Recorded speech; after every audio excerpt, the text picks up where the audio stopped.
In a way, the world is a mirror that reflects how you feel. And if life is consistently mirroring back images that aren't ideal, perhaps it's time to chip away, not at the world, but at yourself. It's time to work. And sometimes that's roll up your sleeves and be better work. Let's get up a little bit earlier work. It's hit the gym or study or give more work. But sometimes it's acknowledging that if in this chapter of your life you find everything around you intimidating or too distant or out of reach, it's not because the world is too big, but rather you've let your own image get too small. It's the identity that needs the maintenance.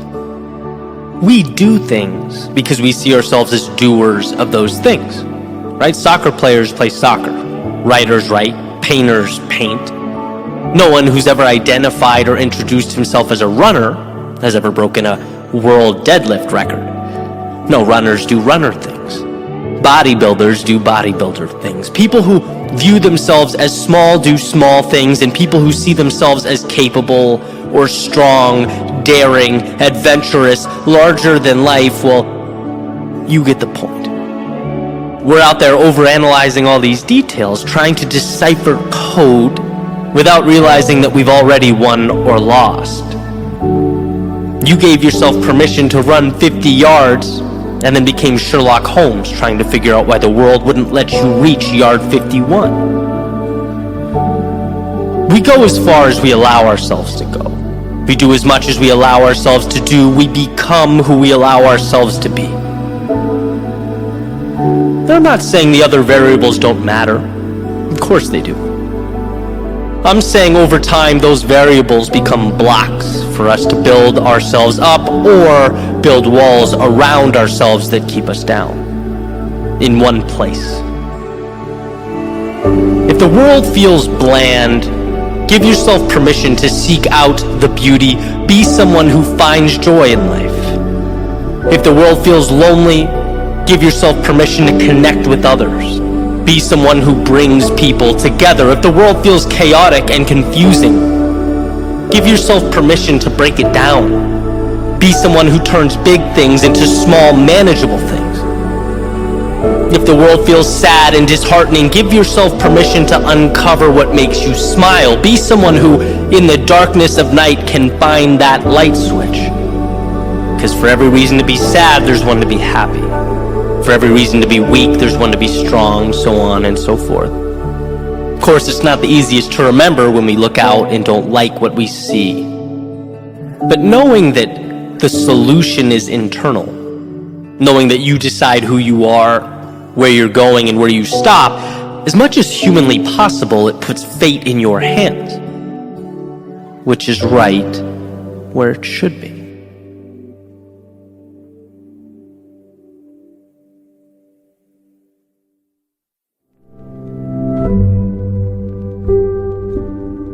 There's power in simplification. Not because you can't handle the complex, but because too much noise drowns out the meaning. It gets in the way of the things that actually make the difference. Our blessing and curse is the finitude of our time. So by default, that makes the word no a gatekeeper to the contentment we feel in our lives. What are you keeping out? What are you saving space for? Clarity is not a luxury, but a necessity. And when one has limited capacity, they must both cherish and protect it. So why does this matter? It matters because when you simplify things, the path is never as intimidating. The problem is never unsolvable. The opportunity is never too far away. It matters because we dress the solutions up in irrelevant detail and then call them the problem. We don't see things as what they are. We see them as stories we tell ourselves. We see too much, and it just so happens that the biggest leaps forward one can take in life are the result of not secret formulas or hidden answers, but in freeing ourselves of that excess. Saying no to the wrong things so that we can say yes to the right things. Underneath the stacks and accumulation of nothing is something. There's something to the notion that the road to recovery is always a single decision away. That it's already there.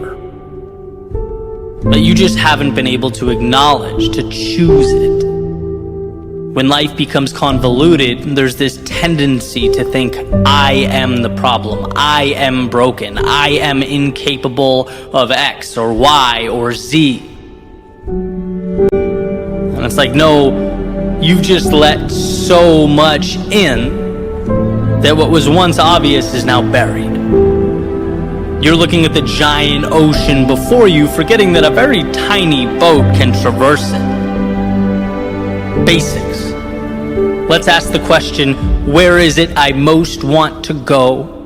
And what would one step in that direction look like? Sometimes we have to go knowing that mile 10 will have its monsters, and mile 50 will have its setbacks. But to not take step 1 in anticipation of those future problems, of something way down the road, is letting that excess in. Simplicity is the goal. Simplicity. Ask yourself, can you start? Right? Beginning grants you one of the greatest weapons to possess, an ability to adjust, the ability to adapt, the ability to utilize the now. And this is not to dismiss the pain and difficulty associated with our most challenging times.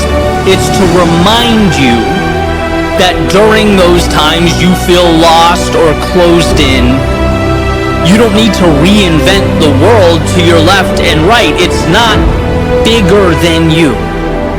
So much of the time it's about composing yourself enough to reach out for the light switch that will illuminate the path just enough for you to look up and walk right out the front door.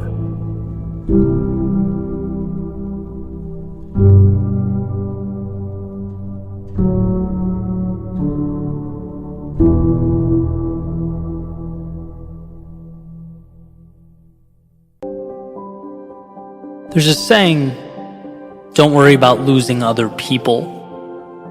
Worry about losing yourself while trying to please other people. And see, holding on to our authentic selves, not always easy. In fact, Emerson said to be yourself in a world that is constantly trying to make you something else is the greatest accomplishment. And that holds true, right? Especially in our fast-paced world, shiny objects constantly buzzing around us. Sometimes it seems like the only way to see with clarity is to keep our eyes closed.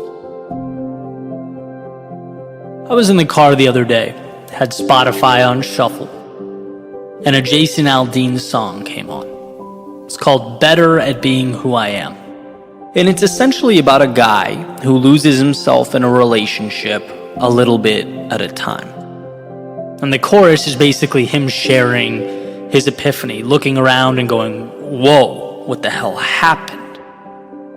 And it was laid out in a way that wasn't sort of the obvious, blatant, be yourself. I mean, sure, part of the theme was how important being yourself is, but the emphasis was on how fragile of a thing that can be. He put a spotlight on the idea that he got good at forgetting he was in a place that he knew he didn't belong. How we can become masters of forgetting that, champions of rationalization. And that was his message, being that he has somehow, somewhere, lost himself along the way. That concession after concession can ultimately put you in a place where you don't know who you are, where you can know something isn't quite right, and still, slowly and subtly, it creeps in. It can consume your reality, and that's what cut through me. Not simply because it occurred. It wasn't so much the epiphany itself, but more so that he showed how easily the erosion of the self can occur in our lives, how easily we lose ourselves, how sneaky the whole thing can be. And this particular example is pointing to a relationship with his girlfriend, and it certainly can be this. But it doesn't have to be, and often it's not. It can be a job you don't want to do, but hanging in there just one more day, turns into more days than you can count. It can be time with the wrong people, doing the wrong thing, going against your best judgment. It can be the business decision for short-term gain that ultimately points you in a direction you don't want to go, right? Before giving life to that convenient phrase, well, I've come too far to turn back now. Life is like a small child, always gently tugging on his mom's sleeve to get her to stop doing what she's doing and go get ice cream, right? It's the temptation to move away from the task at hand, to abandon the principles just slightly, the objectives just enough that they'll be pulled off track, right? That's always there. And to reiterate, because this nuance is why I think the idea is so important. The message is not simply about being authentic. I think we all understand the value and necessity of authenticity, or at least I hope. Your value is in who you are. The things that make you unique are the gateway to a life of fulfillment. What makes you you? And how can you delve into that? Share it with the world. That's the good stuff. Okay, so let's presume we know this. My fascination and goal is to point out the fact that so much around us is looking to take that authenticity and subtly, over time, transform it. That if we are not aware of what we are, we will lose who we are. And that's where you end up in those wrong relationships, wrong places, doing the wrong things. A lot of times it wasn't deliberate or conscious. It wasn't one swing of the axe. It was letting yourself slip away one day at a time. It's the pressure of an infinite number of things, right? The billion choices you have pulling you in all different directions. It's the people in your life that may have different incentives than you. It's that deep biological tendency to want to appear like you're winning now. It's your brain telling you to do what the crowd does because the alternative creates pain. It's not wanting to let others down because you want to be their source of happiness, completely forgetting that an empty cup has nothing to offer. It's the deception online, the highlight reels, filtered pictures, humble brags, and exaggerated success stories, all prompting us to say, well, then I must have miscalculated. My path must be the wrong path. And maybe we don't come to this realization and immediately jump ship, but we take in a little water every day. Every time we open the app and feel lesser because of an impossible standard. Every time we put the thing that meant something to us on hold for someone else. Every time we chase that shiny object in exchange for what we expect will be short-term validation. But here's the crazy part. It's like when I shut everything off, when it's just me and my thoughts, no distraction, I have a very good sense of who I am and what I want, just in my gut. I know what feels right to me. And it's only when the chaos comes in that the target can get blurry and the goal seems to live a little further away. And maybe that's why that song had an impact, why the light bulb went off. The idea that something so obvious, so powerful, so important can elude us and deceive us. There's something to that. I'm better at being who I am. Of course I am, and so are you. So why don't we? Why isn't there an emphasis there? Why is that something that doesn't get our thought and attention? We can't afford to forfeit that instinct. And so this is the part where I remind myself and everyone listening that you get nothing in life without some semblance of self-trust. You have to take the time to understand who you are and trust yourself to build that from the ground up. Without that, you'll get swept up by the currents of everyday life. But to know what matters in your world and to hold on to it with conviction, that's what it's all about. And then, yes, you will have success letting people into your life when they contribute to who you are as a person, when they align with your values, when they feel like wind on your sails. And yeah, of course, take the proven paths and utilize the beneficial tactics, but only when they align with what you are building. If not, walking away is the best option, wandering around until you find alignment. Now that brings more value than a toolbox of the wrong tools. And sure, sometimes you have to do things you don't want to do. I get that. That's called being responsible. But those things, as annoying as they are, should be contributing to something that does matter to you. The building's foundation is not fun or sexy, but it's necessary.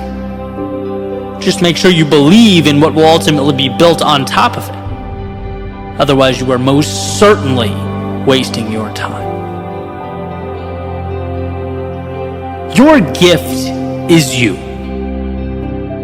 You have something to share, something to explore, nurture, and grow. Stand in front of that. Never hide behind it. Protect it. It's the benchmark against which all other things should be measured. We're all better at being ourselves than some impersonation of what we think the world wants us to be. I think the question comes down to, will you allow that greatness for yourself? Will you be courageous enough to keep the spotlight on what matters most? Will you maintain the awareness that when you're walking down a path that doesn't align with who you want to be, you can self-correct? Turn around. Put emphasis on that part of you that lights you up. Because that will not only benefit you, but it'll benefit everyone around you and ultimately benefit the world.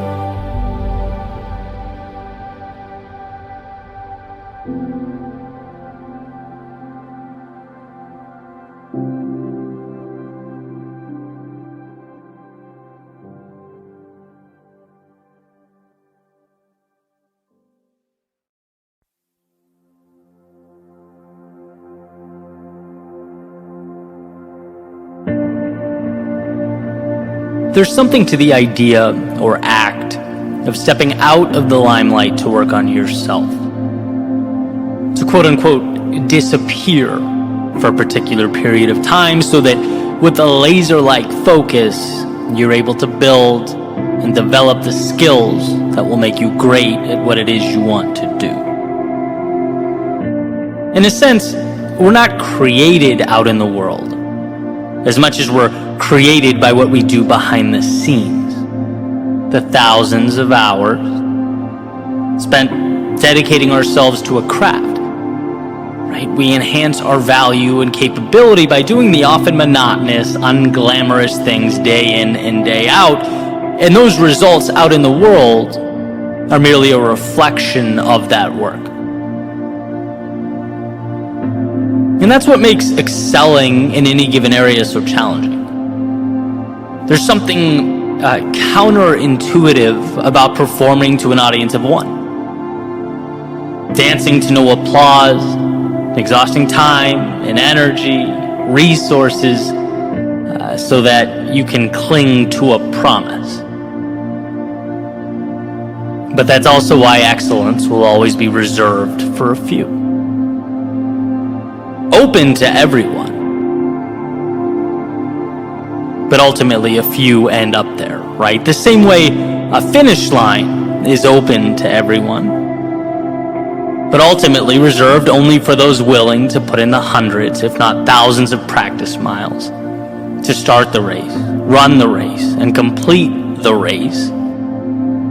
There's a substantial amount of sacrifice involved. The outside world is its own chess game. It requires courage and innovation and a willingness to step into its great unknown. But ideally, in doing so, one would be armed with the competency they've acquired when no one is looking. It's a result of their own dedication and commitment.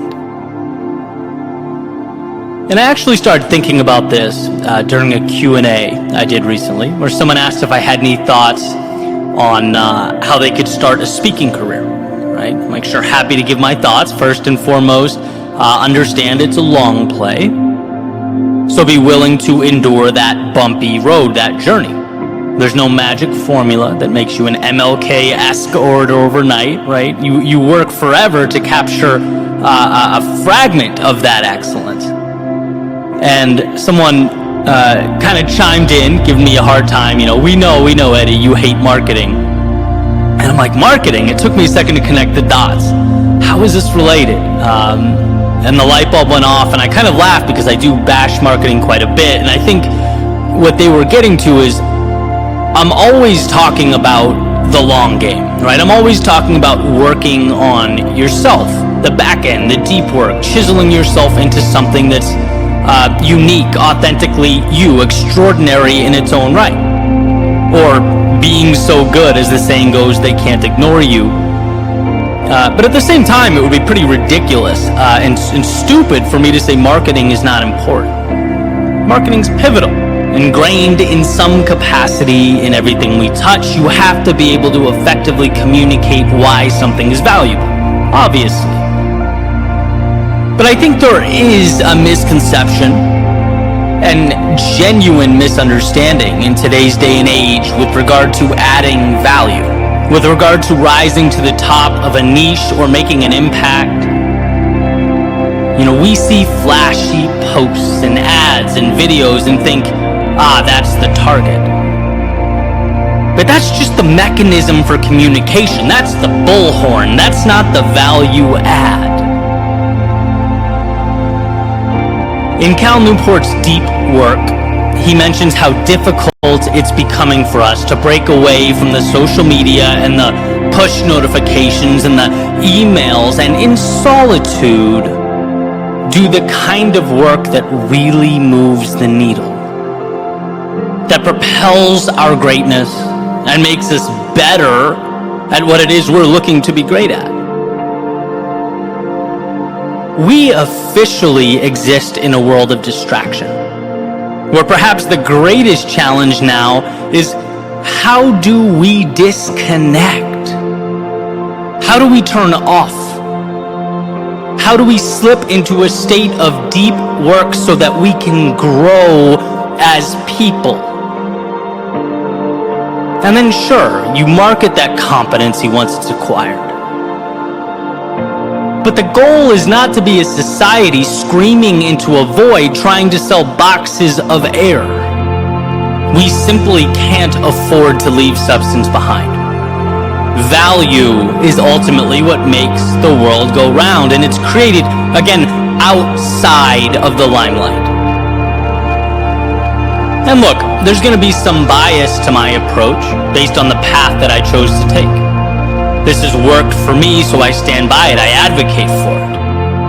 And surely there are some very talented people that disagree with me, and that's great. But I've always had the arrow pointed at what I want to do, what I want all this to mean at 45 years old, 55 years old. right now, looking back, it's all the hours I spent writing in solitude, or giving speeches to a wall in a studio apartment, recording and re-recording, adjusting my approach. It's reps, reps, reps. That, to me, is what matters now. That's what I'm most thankful for. And some time has passed, and as I transition into a new phase, now sure, I can get help and start blasting posts all over social media. That's easy. But the important thing is that I have a foundation to stand on. The posts are not the product, the craft is the product. And I want everyone to at least, whether they agree with me or not, understand that distinction. The $1 million question, the differentiator is, what is your value add? If you can ask yourself that, right? What is the one thing I want to be the best in the world at? Where is my North Star? And then spend every day, at least some time every day, chipping away at that, you'll be unstoppable. But truly chipping away. Not feeling the need to share every detail with an audience or capture every second of what you're building behind the scenes. No, turn the cameras off, breathe, focus. Be private for at least a portion of your day. I think you'll find in that space this beautiful opportunity to reflect and build and step into an evolved version of yourself. Don't be scared to disappear and come back better equipped. Don't be hesitant to go work on yourself. If you're talking substantive impact, true value add, it's always the people willing to put in the hours, to do the things that most people are not willing to do, target, identify the areas that make the difference, and then hammer those repeatedly. And look, I get it. You have to, in a lot of cases, give up some of the now in order to reach an ambitious goal in the future. It's a trade-off. It's hard. But life is about trade-offs. And maybe this message isn't for everyone, but if you're listening to this and you want to achieve some semblance of excellence in a given area, it's inescapable. It means falling in love with a pursuit that's time-intensive. It means showing up and putting in the hours, often for little short-term validation. It means solitude, because getting better is more important than attention. One of my favorite quotes is, "Confidence is earned." Well, you earn that confidence by showing up and committing to the things that truly matter, that make you stronger. Sometimes we must step back to leap forward, disappear as we are in order to reappear as we wish to be. Real work happens when no one is around you. Can you trust yourself enough to bet on that process? Believe in that road, in that journey? If yes, you'll position yourself for opportunities and experiences that exceed your wildest imagination.